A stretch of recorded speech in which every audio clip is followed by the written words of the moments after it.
கிறிஸ்துவுக்குள் பிரியமான என் தேவ ஜனங்களே, என் சகோதர சகோதரிகளே, இயேசு கிறிஸ்துவின் இனிய நாமத்தினாலே உங்களுக்கு அன்பின் வாழ்த்துக்கள். இன்று நம் தேவனாகிய இயேசு கிறிஸ்து நமக்கு கொடுத்திருக்கிற ஜீவனுள்ள வார்த்தை என்னவென்றால், மத்தேயு 5ஆம் அதிகாரம் 14வது வசனம்.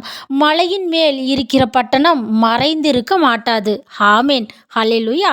பிரியமானவர்களே, இன்னைக்கு உங்களை பார்த்தாங்க சொல்கிறாங்க, இது வரையிலும் உங்களுடைய தொழிலே, உங்களுடைய வேலையிலே, பிரியமானவர்களே, வாழ்க்கையிலே, உங்களுடைய மன சந்தோஷத்திலே, இப்படி அநேக காரியங்களில் பாருங்கள், நீங்கள் அதிக குறைபாடுகளோடு நீங்கள் இருந்தீங்களா, கஷ்டத்தோடு இருந்தீங்களா, வேதனைகளோடு இருந்தீங்களா, கவலையே படாதீங்க.